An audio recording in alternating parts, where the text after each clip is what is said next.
Welcome to the Cheating Wife Stories channel. My parents, Jack and Linda, met in the early 1970s when my dad was a traveling salesman passing through Bakersfield, California. My mom, working as a diner waitress and full of hope for a brighter future, fell for his charm and promises of stability. They had a whirlwind romance that quickly led to marriage and the birth of my older sister Janet. Despite Dad's assurances of a good life, his frequent absences and unpredictable income hinted at the struggles ahead. By the time I was born, Dad's sales career had hit a dead end, leaving us in constant financial uncertainty. We moved frequently, chasing opportunities that never panned out. The constant relocations combined with Dad's growing gambling problem made life increasingly unstable. My mom, despite everything, was the glue that held us together. We worked tirelessly at multiple jobs, ensuring we always had food on the table. When my younger brother Eric arrived 2 years after me, his birth brought both joy and more challenges. My dad, unable to handle the mounting pressure, started disappearing for days at a time. Mom, determined to protect us from the chaos, took on a full-time job as a supermarket cashier. Her strength and resilience became the foundation of our family, even as Dad's behavior became more erratic. One night, after a particularly heated argument, my dad packed his things and left for good. His departure devastated us financially, forcing Mom to move us into a trailer park on the outskirts of Fresno. That marked the beginning of a tough but defining period in our lives. Janet and I took on responsibilities beyond our years, helping with chores and looking after Eric, whose mischievous nature often tested our patience. Even with the challenges we faced, I found comfort in academics and part-time jobs. Excelling in school became my way of contributing, and I earned recognition for my efforts. Janet, too, thrived, displaying a determination that mirrored Mom's unwavering strength. Eric, on the other hand, struggled to find his place, and our relationship grew increasingly strained due to our different perspectives on life. During my teenage years, I began to dream of escaping the trailer park and building a better future. A teacher who believed in me encouraged my participation in extracurricular activities and guided me towards scholarship opportunities. Those aspirations became my driving force, shaping my ambition and preparing me for the life I was determined to achieve, even as they further strained my bond with Eric. My name is Paul Scott. Standing just shy of 6 feet and weighing around 170 pounds, I've been told I have a pleasing appearance, though I'll leave that for others to decide. I grew up in the Central Valley of California, near Fresno, sharing a cramped, double-wide trailer with my mother, younger brother Eric, and sister Janet. The trailer was so close to the railroad tracks that our dinners were often signaled by the rumble of a passing freight train at 6 o'clock. My mother, weary after her long shifts as a cashier, would come home just in time to prepare our evening meal.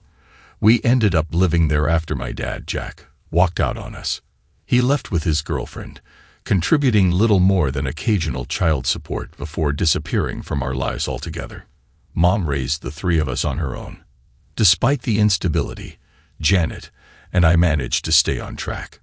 Graduating from high school and college with the help of scholarships, I earned a degree in marketing while Janet went on to become a lawyer. Eric, well, he and I never saw eye to eye. He resented my achievements, though he had the kind of looks people noticed: blonde hair, blue eyes, and a charm I lacked. He worked steady jobs, from bagging groceries in high school to construction work as an adult, but ambition was never his strong suit. In 1985, I landed a marketing position at a small California startup, which later grew into a major player during the internet boom. After 16 years, the company was acquired, and I left with a VP title, stock options, and a hefty severance package. That windfall bought me a mansion in Palo Alto, a Porsche, and a house for Mom. For a while, life was golden, until my marriage to Tiffany unraveled and left me nearly broke. Tiffany, who married me just weeks before my severance payout, took half my fortune, our home, and the Porsche in the divorce. To top it off, I discovered through a DNA test that our son, Paul Jr., wasn't mine. He was Eric's. Tiffany had been having an affair with him. The fallout didn't stop there. Eric's wife, Amrita, found out, took their daughters, and moved back to India. Although I avoided paying child support and had my name removed from Paul Jr.'s birth certificate, losing him cut deeper than anything else. Even for a short time, it made me question why my own father abandoned us. I swore I'd find his grave someday, just to leave a mark on it. That year was a blur of heartbreak and regret. By the following March, my divorce was finalized, and I was emotionally drained. I decided to leave California for New Mexico, drawn by the promise of affordable living and a chance to start over. Before leaving, I splurged on one thing, a restored 1974 VW van, like the one I'd driven in my youth. It was far from perfect, weathered and worn, but it ran like a dream and felt like a piece of my past I could hold on to. I drove 950 miles over 2 days, cutting through Arizona and into New Mexico. The first night, I stopped at a truck stop in Kingman, Arizona, a place that had once been a hub for Western films in the 1940s and 50s. By the second day, I reached Gallup, New Mexico, a small city of about 21,000 people with a modest median income of $35,000. After spending a night in a budget motel, I toured several mobile home parks. Eventually, I settled on a single wide one-bedroom trailer in the Western Skies Mobile Home Park. It wasn't much to look at, worn and rough around the edges, but it was functional, furnished, and mine for just $5,273. While unpacking, I noticed my neighbor, a petite woman with her dark hair tied back in a ponytail. Wanting to make a friendly introduction and hoping for a fresh start with someone far removed from the chaos of my past, I brought over some flowers and cookies from a local market. When I knocked, a young boy with jet black hair opened the door and stared at me silently. Moments later, the woman appeared. She was smaller than I'd expected, barely reaching 5 feet, dressed simply in a blue dress and old sandals. Her glasses were patched with duct tape, and a faint palsy affected her face, yet she had a kind, striking presence. I introduced myself as her new neighbor and offered the flowers and cookies. She smiled warmly and introduced herself as Aurora Santos, dawn to her friends and her son Jacob, who was 4.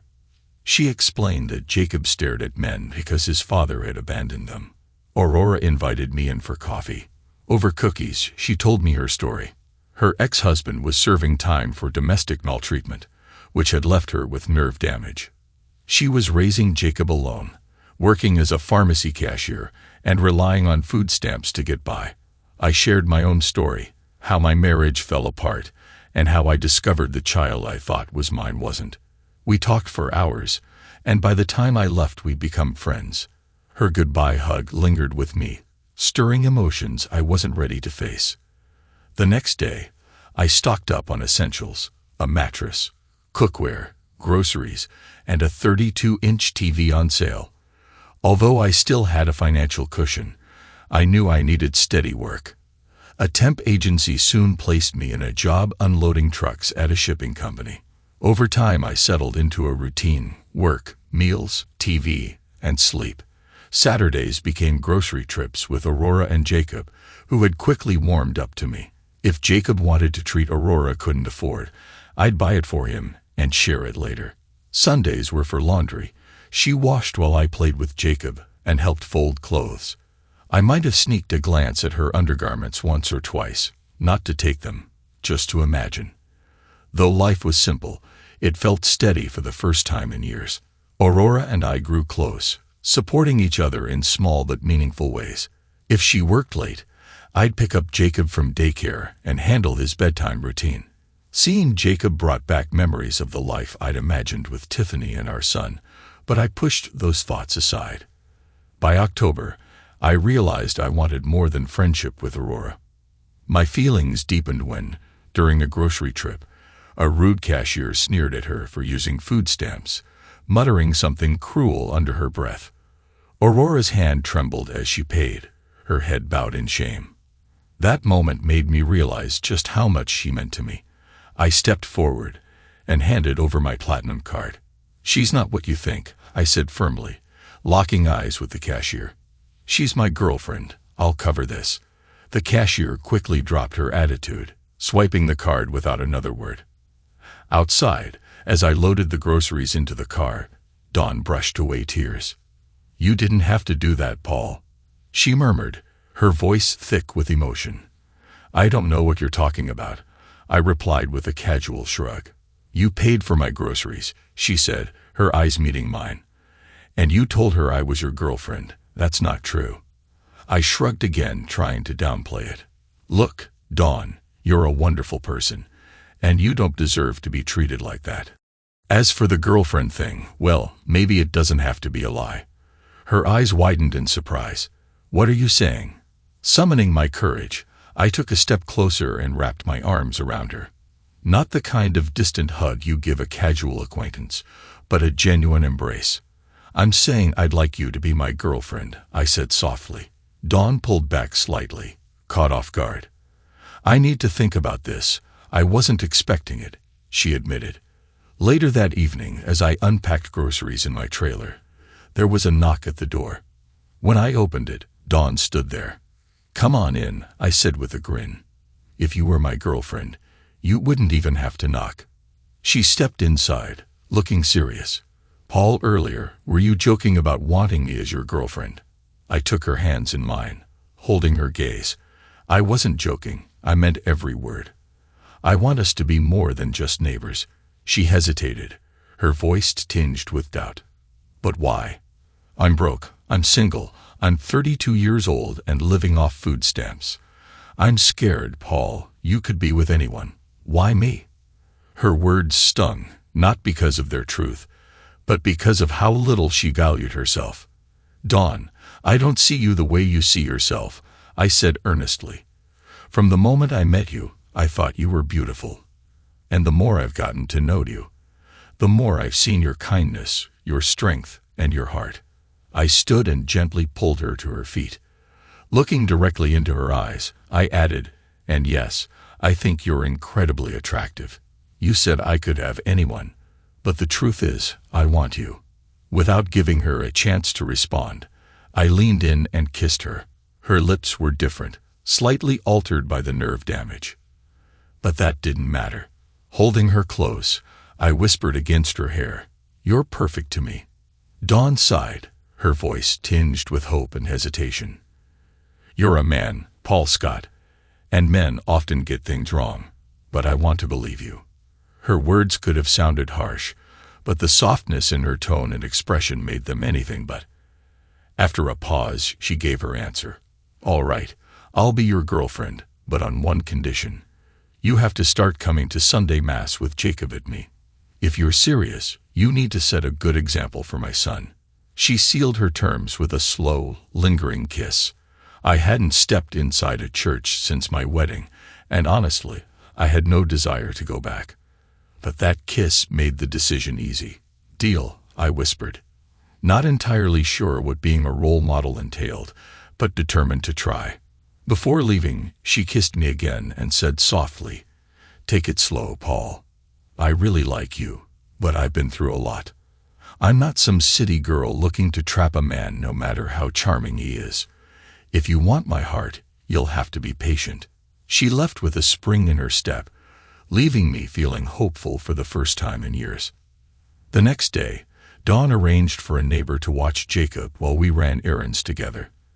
At the ATM, I withdrew $200 and handed it to her. She protested, but I waved her off.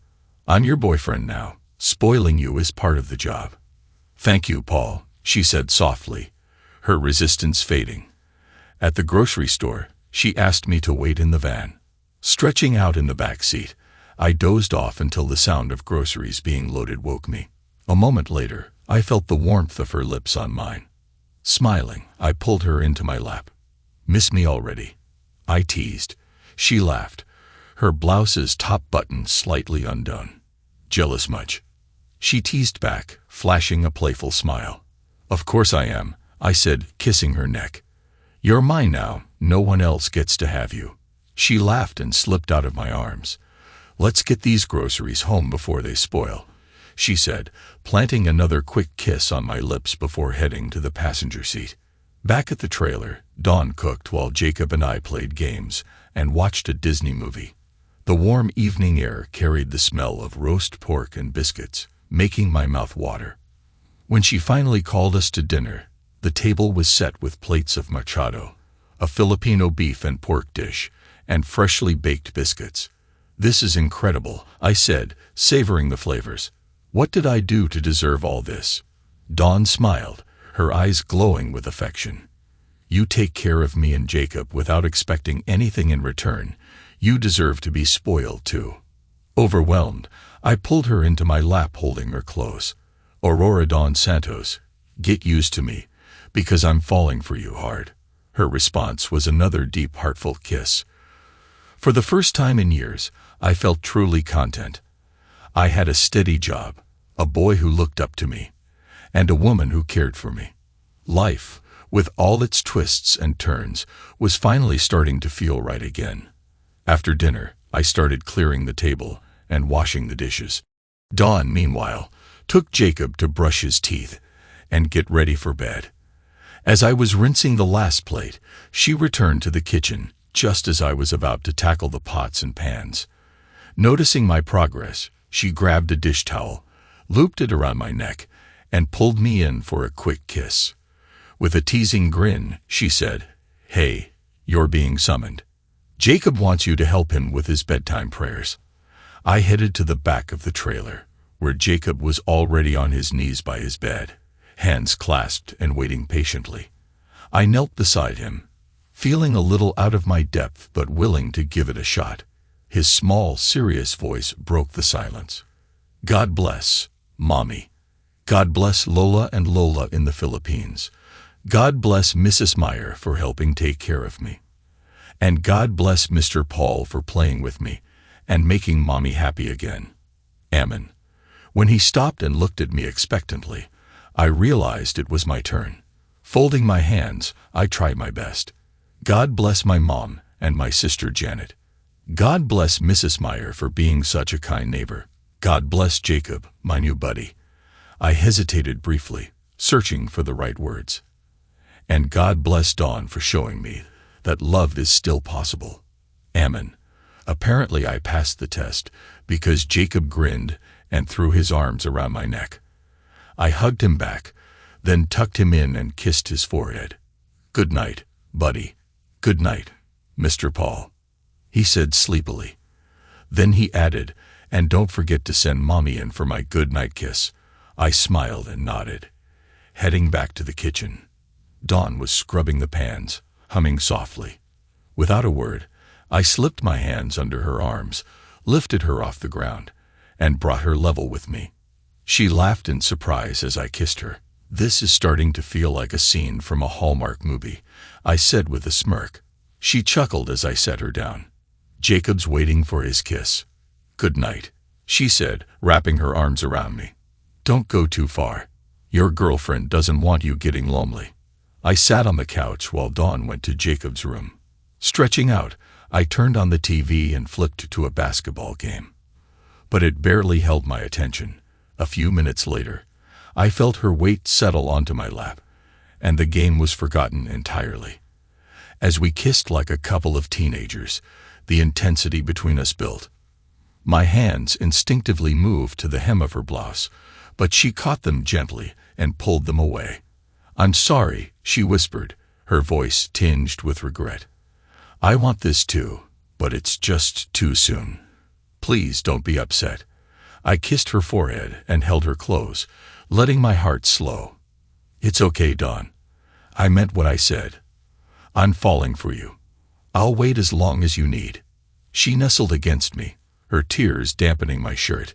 That shirt became sacred to me at that moment. Her tears a badge of trust. Later, when she walked me to the door, she turned to me with a soft smile and said, "Thank you for being so patient with me. If it helps, I think I'm falling for you too." Those words left me walking on air. "It helps a lot," I replied, grinning as I stepped outside. Good night, my love." She closed the door, and I couldn't stop smiling. The next morning at work, I went through the motions, but my mind was elsewhere. Dawn occupied nearly every thought. Looking back on my marriage to Tiffany, I realized how shallow our relationship had been. Sure, the physical connection had been exciting, but it lacked depth. Money had papered over problems, but it couldn't build trust or loyalty. Tiffany's betrayal had proved that. With Dawn, it was different. Without sex as a foundation, we were focusing on truly getting to know each other. We talked about everything: our favorite foods, hopes for the future, and the possibility of leaving Gallup when the time was right. For the first time in years, I felt like I was building something real. Still, there was one topic I avoided: my dream of being a father. Losing little Paul had left a wound that hadn't fully healed. I was 37 now and couldn't shake the thought of becoming a dad before I was mistaken for a grandpa. It turned out I didn't have to bring it up myself. One warm October afternoon, I was sitting in my trailer with the windows open, sipping a cold beer, when I overheard a conversation between Dawn and our neighbor, Mrs. Meyer. Dawn's gentle laugh floated through the air as Mrs. Meyer's voice carried across the yard. Unintentionally, I leaned closer to the window, curious to hear where the conversation might lead. Dawn had just finished paying Mrs. Meyer for babysitting Jacob, and they exchanged some polite small talk. Before long, Mrs. Meyer switched to what she did best, dishing out unsolicited advice. A stellar babysitter she might have been, but she also had a knack for meddling in everyone's personal business. "Jacob is such a sweetheart," Mrs. Meyer began, her voice loud enough to carry across the lot. "He's too good to grow up without a sibling, don't you agree?" Dawn's response was quiet, but audible through my open window. "I think a brother or sister would be lovely, but I'm not in a position." Mrs. Meyer cut her off with a laugh. "Not in a position, honey. You've got yourself a man who adores you. Maybe it's time you got in position, preferably underneath him." "Mrs. Meyer," Dawn exclaimed, clearly mortified. "Paul is my boyfriend, yes, but we haven't." "Oh, I know," Mrs. Meyer interrupted with a knowing tone. "Plenty of nights I see him walking back to his trailer like he's carrying a bowling ball in his pants." I nearly choked on my beer. Forget hidden cameras. Mrs. Meyer clearly had eyes everywhere. "And let me tell you something, sweetie," she continued, now fully in her element. "If I were 15 years younger, I'd be after that man myself. And I'm not the only one. There's plenty of ladies in this park who've noticed Paul. They'd jump at the chance to snatch him up. But that fool only has eyes for you, droopy side and all." Poor Dawn didn't stand a chance. With Mrs. Meyer's booming voice, I caught every word as she drove her point home. "Now listen here," Mrs. Meyer went on. "You're the queen of Paul Scott's heart, but if you want to keep that crown, you'd better start thinking about taking him to bed. The man's crazy about you, and you know it. He's great with your boy, and I'd bet my last nickel he'd be over the moon if you gave him a child of his own." I almost dropped my beer. While Mrs. Meyer's delivery left much to be desired, her words hit a nerve. The truth was, I would be overjoyed if Dawn had my child. It was like she'd plucked the thoughts straight from my head and laid it bare. That night, sleep was impossible. Even after a couple more beers, I found myself tossing and turning. The heat wasn't helping, and neither was the image of Dawn pregnant with our child. I'd promised her patience, but the desire was overwhelming.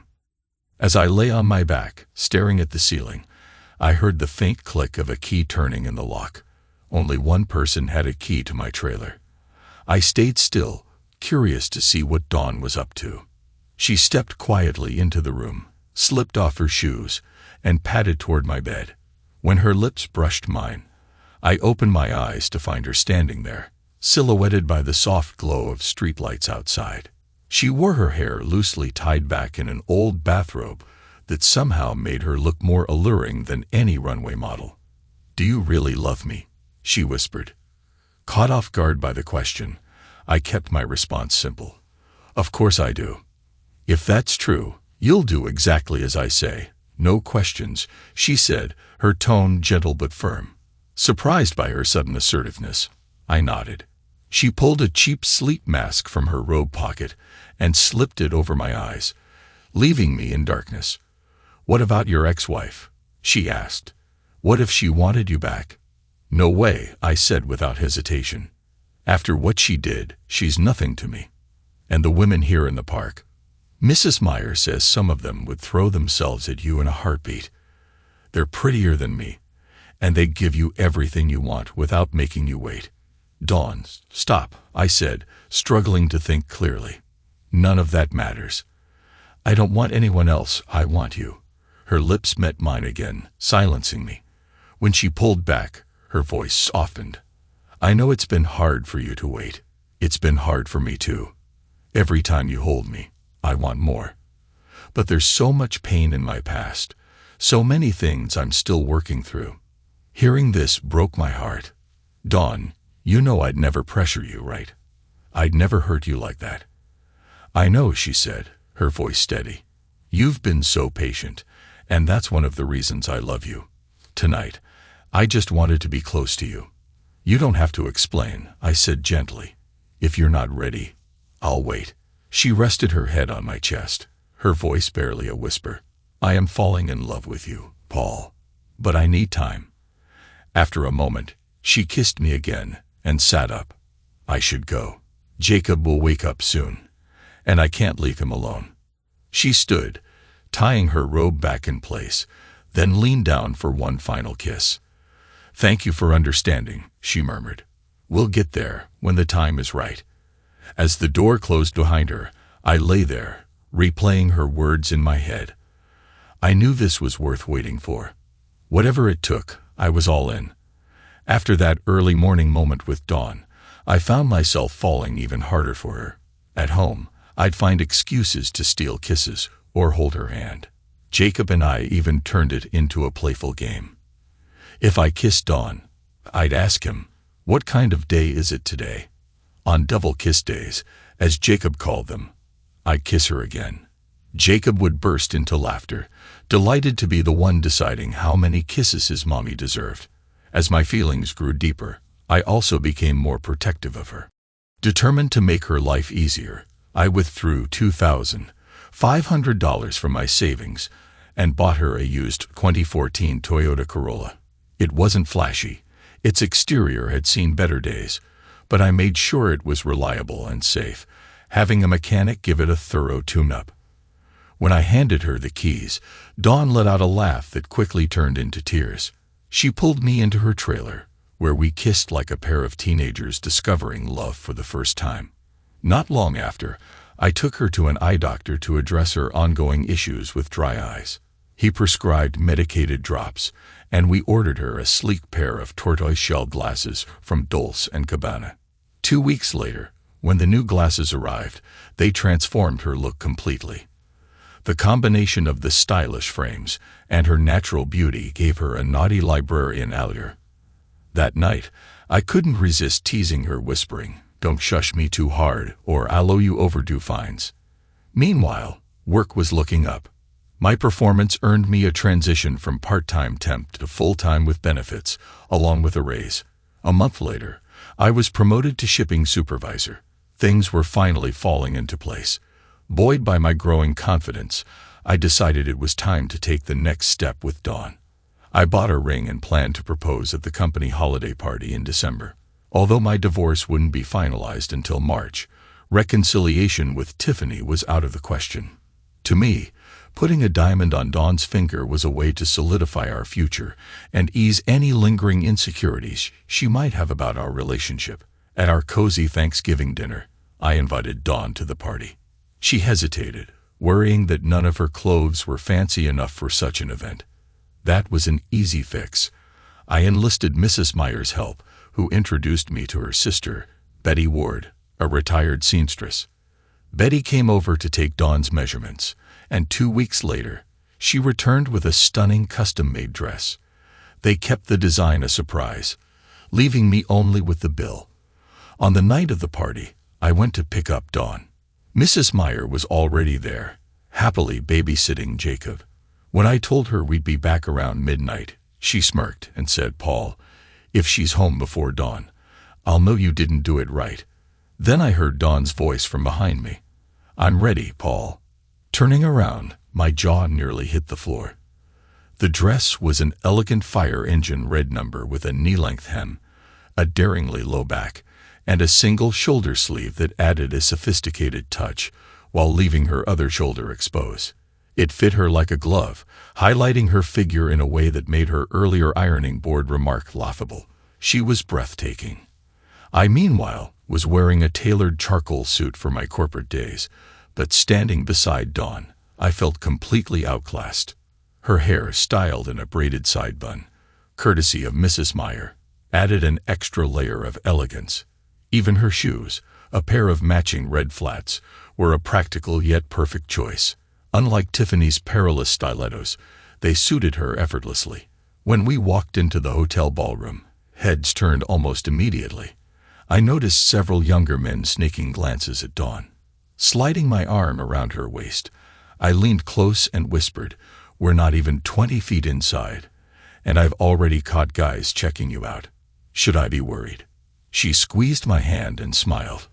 "Paul, I'm not Tiffany. You'll never have to worry about me." We found seats at a table, and I pulled out her chair before grabbing us 2 glasses of champagne. The DJ soon announced the first dance of the evening, a slow song. Taking her hand, I led her to the dance floor. We moved in sync, holding each other close. One song flowed into another, and we stayed out there, lost in the moment. When the music shifted to a faster tempo, we returned to our table. Not long after, a younger man from accounting approached Dawn, asking her to dance. She politely declined, but later, another executive from sales made the same request. This time, I encouraged her to go. As she swayed with him to another slow song, I kept a watchful eye on them, ready to step in if necessary. It wasn't long before Dawn returned, her expression angry and her posture tense. She sat down and leaned toward me. "That man had the nerve to invite me to his room," she said, her voice low but furious. "He doesn't even know me." My initial jealousy evaporated, replaced by concern. "Are you okay?" I asked. She nodded. I told him the only man I'm interested in sharing a bed with is the one who brought me here. Then I walked away. It took me a moment to process her words. My heart raced as I stammered, "Dawn, are you saying that?" Before I could get another word out, Dawn slid into my lap, cradling my face in her hands. Her kiss was intense and filled with an emotion that made my heart pound. When she finally pulled back, her voice was soft but resolute. "Yes, Paul, you've been so kind and patient with me, always making me feel safe. I'm not scared anymore. Let's get a room and go upstairs." And just like that, a new chapter of my life began in room 538 of the historic El Rancho Hotel, right off Route 66. Once inside, I grabbed a small bottle of champagne from the minibar. It wasn't cheap, but in that moment it didn't matter. I poured 2 glasses and led Dawn out to the balcony. The city lights shimmered in the distance, painting a breathtaking backdrop. Standing behind her with my arms around her waist, I couldn't help but marvel at how much had changed. Months ago, my life had been in shambles, betrayed, broken, and left with half of what I once had. But now I had a stable job, a fresh start, and most importantly, a woman who had completely restored my faith and love. As we stood there, I realized it was time to take the next step. The evening breeze grew cooler, so I draped her shawl over her shoulders. Then, before she could turn back to me, I dropped to one knee, pulling a small velvet box from my pocket. She was still gazing out at the skyline when I reached up and lightly poked her side, making her laugh. "Paul, what are you?" Her voice faltered as she spun around and saw me kneeling. The open ring box in my hand. Her hands flew to her mouth and tears spilled down her cheeks. "Aurora Don Santos," I began, my voice steady despite the overwhelming emotions. "When I met you, I was at my absolute lowest. But you changed everything. The night you made Mikado for me, I knew you were the one I wanted to spend the rest of my life with. Will you marry me?" Through her tears, she nodded emphatically and extended her hand. I slipped the ring onto her finger and swept her off her feet, carrying her to the bed. That night, and well into the early hours of the morning, we celebrated our love in a way that felt nothing short of perfect. Dawn's commitment to starting a family was clear, and I couldn't have been happier. The next morning, we woke just in time for breakfast. Dawn cheekily requested a late checkout so we could enjoy one more round of celebrating. This time, she kept her new glasses on, teasing me with librarian-inspired shushes and playful fines whenever I groaned too loudly. When we finally returned to the trailer park around noon, still in our party attire, it didn't take long to draw attention. Dawn's reputation as a wholesome church-going single mom seemed at odds with the night we just had. The disapproving glances aimed at me quickly transformed into smiles when Dawn proudly showed off her engagement ring. Mrs. Meyer was thrilled, and Jacob couldn't contain his excitement about having me as his soon-to-be stepdad. With the engagement official done, and I stopped hiding our relationship, if Jacob was already asleep, we didn't hesitate to share a bed. Though we tried to keep things modest, sometimes our good-night kisses led to more. And honestly, I wasn't complaining. 5 Sundays later, at St. Francis Church, I was blindsided by a revelation that would change everything. Father Thomas was giving a sermon on Genesis 128, "Be fruitful and multiply." And at the end of the service, he invited expectant mothers to come forward for a blessing. To my utter astonishment, Dawn stood up and joined them. I gripped the pew to steady myself, resisting the urge to jump up and cheer. While she wasn't showing yet, I leaned down and whispered to Jacob, "You're going to be a big brother." He blinked at me, confused, but I couldn't explain further. When Dawn returned to the pew, I pulled her into a tight hug, whispering, "I love you more than anything." With my divorce just weeks away from being finalized, I was eager to marry Dawn, my fiancée, and the mother of my child. By late February, at 12 weeks along, her petite frame was already showing the noticeable baby bump. Every night, I sang to it and kissed it, overwhelmed by the joy of knowing this child was mine. Unlike the pain I'd endured with little Paul, no one would ever take this baby from me. Life seemed perfect until one Saturday, while grocery shopping with Dawn and Jacob, my phone buzzed. Caller ID revealed it was my younger sister Janet. This was unusual. She lived in San Diego, and we hadn't spoken since Christmas at Mom's house right before my marriage imploded. She'd stayed silent during the divorce, and given her closeness to Eric, I assumed she'd taken his side. The call could only mean 2 things. Either something was wrong with Mom or my lousy brother Eric was in trouble and needed a favor. If it was Mom, I'd stay on the line. If it was Eric, I was hanging up. "What's up, Janet? Is Mom okay?" I asked. "She's fine," Janet replied quickly. "Good. Thanks for calling." I started to end the call, but her voice cut in sharply. "Wait, don't hang up, Paul," she exclaimed. I sighed, irritation bubbling up.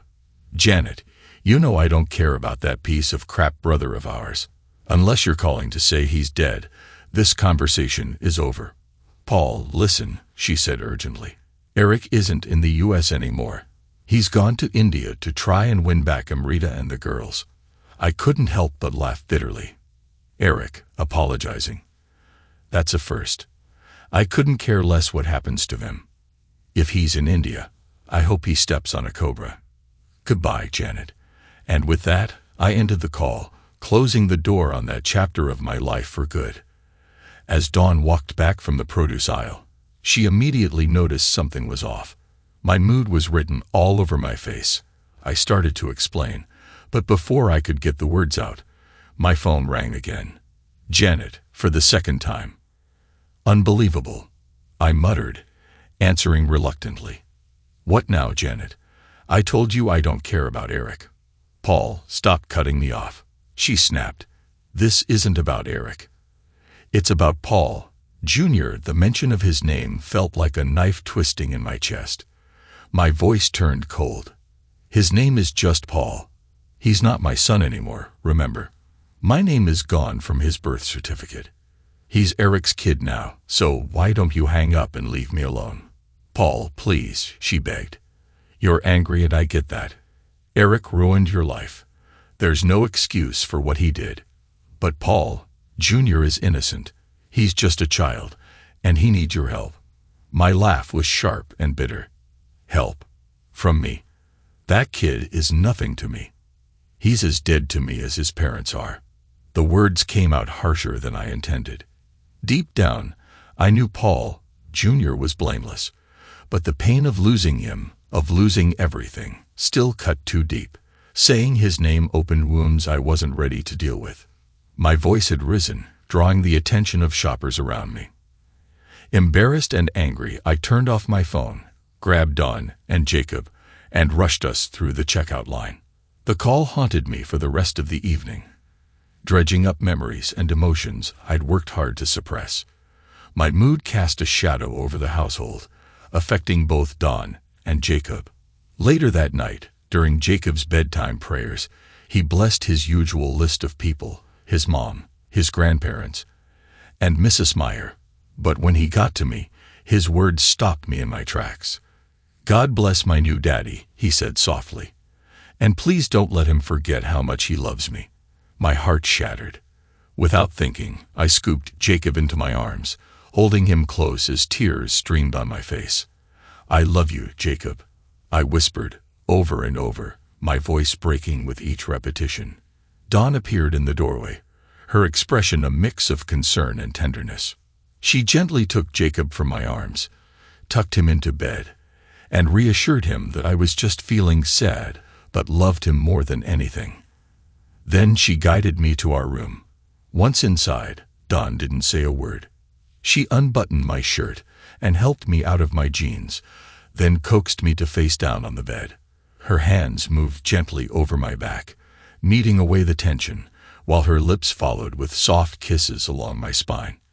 You'll be okay, she murmured, her voice gentle and soothing, her accent turning together into together. The way she said it was comforting and unexpectedly arousing at the same time.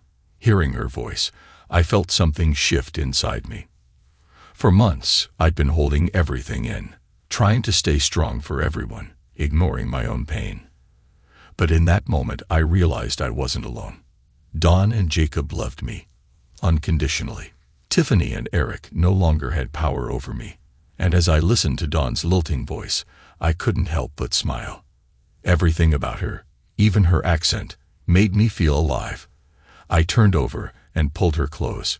She was wearing the same simple blue dress and practical sandals she'd had on the day we met, yet she looked more stunning than ever.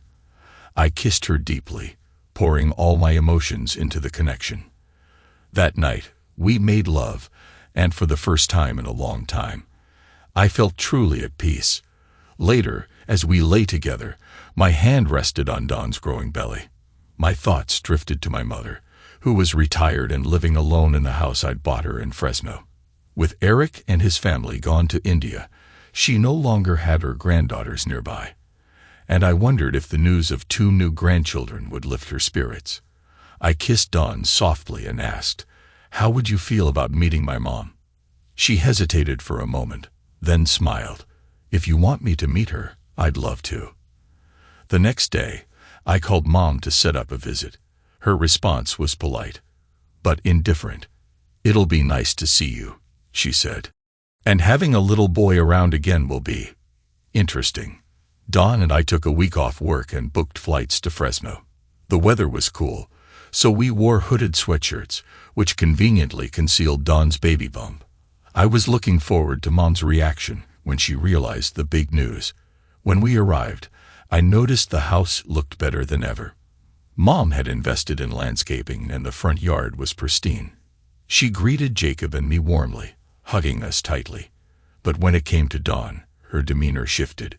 She extended a hand and said, "It's nice to meet you," with the kind of politeness reserved for strangers. My stomach churned at her coldness. We stepped inside and sat in the kitchen while Mom bustled around, pouring drinks and preparing a peanut butter sandwich for Jacob. Dawn and I asked for coffee, but the warmth of the gesture didn't match the chill in her tone. Once we were settled, she finally addressed me.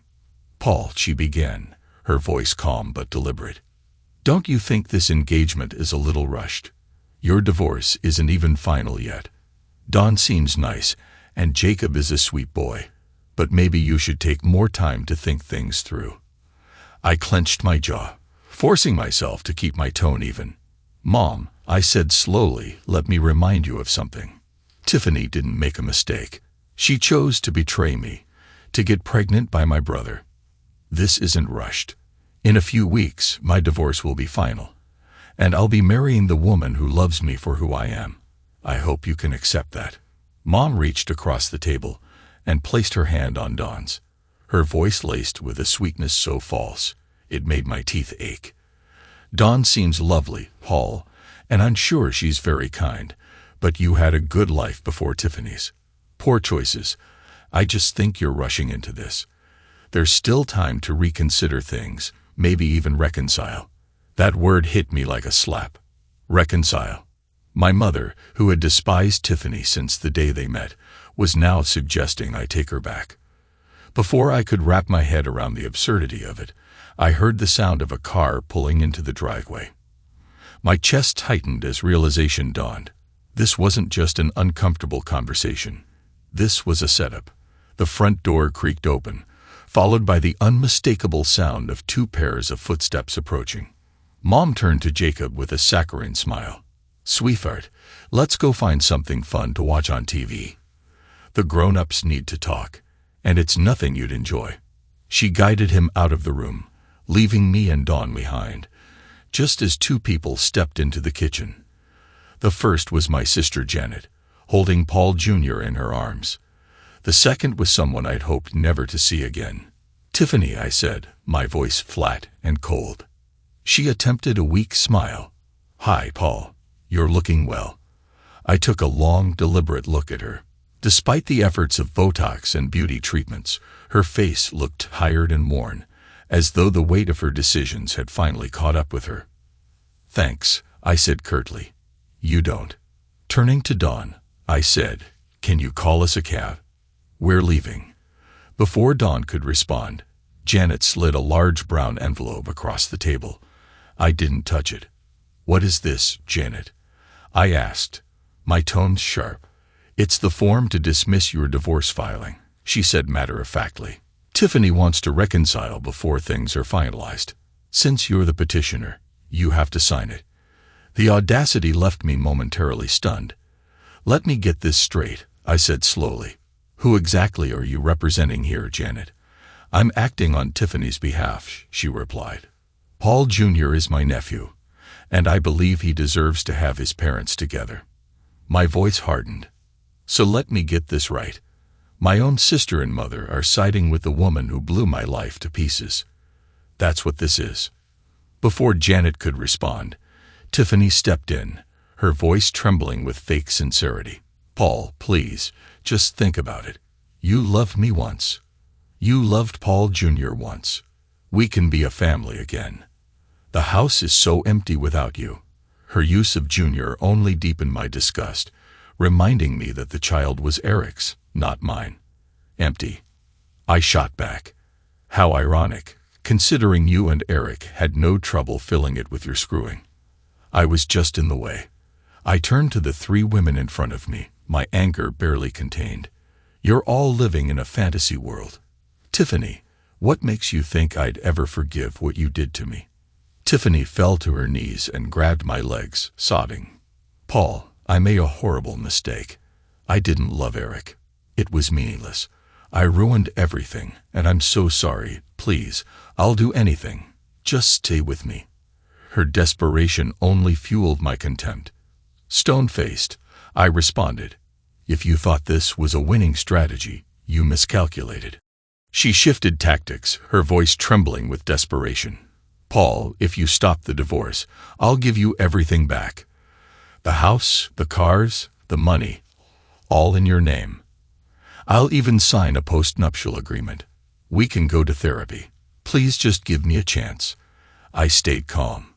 "Tiffany, I began, my tone measured. If you'd made this offer before I left for New Mexico, I might have thought about it. But then again, you and Eric were still screwing, weren't you? So no, there's no chance. Unless you can undo everything you've done, this conversation is over. Janet spoke up, her voice tinged with indignation. Paul, don't walk away from this. Paul, Jr. is innocent. You can't just abandon him. I turned to her sharply. I already have. And as far as I'm concerned, you've abandoned me by siding with her. Don't expect to be part of my life moving forward. Finally, I faced my mother. I bought you this house because I wanted to give you a better life. But this ambush, it's beyond insulting. You hated Tiffany when we got married. Now you're on her side. Why? Mom's voice cracked as she spoke, holding Paul Jr. close. Because he's my grandson. He didn't do anything wrong. He deserves a good father. I took a deep breath, my voice trembling with anger. He has a father, Mom, and it's not me. It will never be me. And until you disown Eric, you'll never see my children. That's the choice you've made. Mom's eyes widened. Your children? She asked, stunned. Dawn stepped into the room holding Jacob's hand. Her hoodie was slung over her arm, revealing her growing baby bump. Paul, sweetheart, the cab's here, she said softly. I couldn't help but smile. Yes, Mom, I said, turning back to her. As you can see, Dawn is carrying my child. And the best part is, I know for a fact it's mine. I leaned down and kissed Dawn, wrapping my arm around her as we walked out. Behind us, Tiffany's sobs filled the air, echoing through the house like the final note of a sad, pathetic song. This encounter at my mother's house wasn't just an argument. It was a turning point. It reminded me why I'd chosen Dawn, why she was my future, and why the past needed to stay where it belonged. Behind us, the failed ambush at my mother's house confirmed one thing with absolute clarity. No one, not my ex-wife, my treacherous sister, nor even my well-meaning but misguided mother, could come between me and Aurora Dawn Santos. My heart was hers, fully and irrevocably. Reflecting on that day, I came to a realization. By holding her ground and standing beside me during that confrontation, Dawn proved something not only to everyone else but to herself. The quiet strength she carried along with her so-called imperfections had transformed her into a force to be reckoned with. At just 411, she was an unstoppable powerhouse wrapped in grace and love. In the aftermath, our relationship deepened in ways I hadn't anticipated. While our closeness had always been fulfilling, something about that experience unlocked a new confidence in Dawn. She no longer carried the shadow of her past trauma. The pain and fear that once haunted her were finally laid to rest. That chapter of her life was closed, and with it, the need for me to tiptoe around her history. The morning after the showdown, I woke to the sight of my radiant, pregnant fiancée pressing gentle kisses on my face. Outside our hotel window in El Nido, Palawan, a rooster crowed. Fashionably late, we were already awake. Dawn, cocooned in pillows for comfort, smiled at me as a warm ocean breeze drifted into the room. This honeymoon was my surprise wedding gift to her, a trip back to her homeland of the Philippines. Jacob was happily staying with his grandparents in Zamboanga City, and from the sounds of it, both they and their grandson were thrilled with the arrangement. The cost of the trip made a respectable dent in my savings, but it was worth every penny. Dawn and I had decided to name our baby Tala, the Tagalog word for bright star. And with just 3 months until her due date, I spared no expense in pampering her and the tiny miracle growing inside her. Our days were spent exploring El Nido's pristine white sand beaches, vibrant coral reefs, and breathtaking limestone cliffs. Evenings were reserved for romantic dinners that felt nothing short of regal. Every night before bed, I massaged her growing belly with lavender oil, a thoughtful gift from a friend at her baby shower in Zamboanga. The combination of her newfound confidence and our deepened connection made every part of our time together feel magical, especially the private moments we shared. Before leaving for the honeymoon, both Dawn and I had quit our jobs. A former boss had reached out with an offer to join a new software as a service, or say as startup in California, offering a salary that dwarfed what we'd been earning combined. It was an easy decision, with 2 college funds to save for, hopefully more in the future. I accepted the role without hesitation. On the family front, Jacob was now officially my son. A quick trip to the Roswell Correctional Center secured the necessary paperwork. For $5,000 wired to his uncle Mauricio, Jacob's biological father, Danilo Santos, signed away his parental rights without argument. Soon after, the adoption was finalized.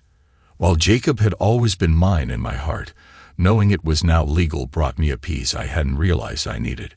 Relocating to Palo Alto was part of the deal with my new job, which meant saying goodbye to our trailers in New Mexico. To honor what Dawn had endured, I donated my trailer to a local women's crisis shelter, where it could be used as an emergency safe house. Dawn's larger trailer went to Mrs. Meyer as a gesture of gratitude for all she'd done for us. Lying next to Dawn in our cozy hotel room in El Nido, I watched her sleep peacefully, her pregnancy glow undeniable. Every moment I spent with her reaffirmed what I already knew: she was my everything. She had not only rebuilt my life, but elevated it to something I'd never dreamed possible. I had found a love worth more than all the material wealth I'd ever known. A love that felt unbreakable, unshakable. Dawn and our growing family had become my entire world, and I intended to dedicate every ounce of my being to cherishing her, protecting her, and loving her with all my heart. She was mine, and I was determined to keep it that way. When Dawn and I returned from our honeymoon in the Philippines, it felt as though we had stepped into a brand new chapter of life. Our once fragmented pasts seemed like distant memories as we focused on building a future together. The move to Palo Alto brought challenges, but it also promised opportunities neither of us had dared to dream about before. The house we bought was modest by Silicon Valley standards, but it was ours. It had 3 bedrooms, a spacious backyard for Jacob to run around in, and a small garden that Dawn quickly transformed into a vibrant space filled with tomatoes, basil, and jasmine flowers. Watching her tend to the plants, her hands gently cradling the soil, filled me with an appreciation for how she nurtured everything in her life, our family included. Jacob adjusted well to his new school. His teachers praised his enthusiasm, and he quickly made friends. It wasn't long before he came home asking if he could join the soccer team. I happily agreed and became his biggest cheerleader at every game, shouting encouragement from the sidelines as he raced up and down the field. Dawn often teased me saying, "You're more excited than the kids." She wasn't wrong. At work, my new role as a senior marketing executive proved to be both demanding and rewarding. The hours were long, but the payoff was worth it. Each evening, walking through the door to see Jacob's excited grin and Dawn's warm embrace reminded me why I worked so hard. The sacrifices were for them, for our growing family. Dawn's belly continued to swell with our baby girl, and every time I felt a kick, my heart swelled with joy. Tala was born on a crisp April morning. Dawn had insisted on a natural birth, and I stood by her side, awed by her strength. When the doctor placed our daughter in my arms, I was overwhelmed by a wave of emotions I couldn't put into words. Tala's tiny fingers curled around mine, and in that moment, the world seemed to stand still. She was perfect with Dawn's almond-shaped eyes and my stubborn chin. Looking at her, I realized I was holding not just a child, but a piece of our shared hope and love. Parenting 2 children wasn't without its challenges. Sleepless nights, diaper changes, and sibling squabbles tested our patience. But Dawn and I navigated it together. Jacob adored his baby sister, often insisting on helping with diaper changes or singing her lullabies. Watching him grow into his role as a big brother brought tears to my eyes more times than I'd like to admit. As the months turned into years, our little family blossomed. Dawn and I found ways to balance our careers in parenting.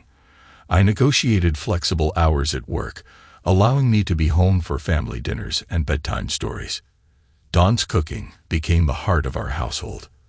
From her famous machado to experimental dishes she learned from Filipino cooking blogs, every meal was a celebration of our love and heritage. We also made time for ourselves. Saturday nights became our date nights, whether it was watching movies after the kids were asleep or sneaking out for late-night coffee runs. Those moments reminded me of how much I cherished her, not just as the mother of my children, but as my best friend and partner in life. Her laughter was my anchor, her touch my sanctuary. One summer, we decided to take a road trip across the country in a restored VW van, a nod to the vehicle that had carried me to a fresh start years ago. We stopped at national parks, visited quirky roadside attractions, and created memories that would last a lifetime. Jacob and Tala bonded over shared adventures, and watching them play together filled me with pride and gratitude. My relationship with my mother remained strained, but she softened over time. When Tala turned 2, she came to visit us in Palo Alto. Though our conversations were cautious, seeing her hold her granddaughter melted some of the tension between us. Dawn, ever the peacemaker, encouraged me to mend the relationship, but she never pushed. She knew my trust had limits, and she respected that. Life wasn't perfect, but it was beautiful. We faced our share of setbacks, unexpected expenses, work pressures, and the occasional argument, but none of it felt insurmountable. Dawn's resilience, coupled with my determination, created a foundation strong enough to weather any storm. On our 10th wedding anniversary, I surprised Dawn with a vow renewal ceremony in the backyard of our home. Surrounded by friends, family, and the laughter of our children, I once again pledged my love to her, reaffirming the promises I'd made years earlier. Dawn, radiant in a simple white dress, whispered through tears, "I'd marry you 100 times over." As I look back on our journey, I'm struck by how far we've come. From the heartbreak of betrayal to the joy of building a family, every twist and turn has brought us closer together. Dawn taught me that love isn't about perfection, it's about choosing each other every single day. And as I watch our children grow, Jacob with his boundless energy, and Tala with her quiet wisdom, I'm reminded that the best things in life are born from the courage to start over. Dawn is my forever, and I am hers. Together, we've created a life filled with laughter, love, and hope. And as the years stretch ahead, I know one thing with absolute certainty. No matter what challenges come our way, we will face them hand in hand, as we always have. This is our story, and it's only just beginning. Thanks to everyone who took the time to listen to today's stories. If you enjoyed it, please consider liking and subscribing if you haven't already. Feel free to share your thoughts on the events in the comments below. Take care.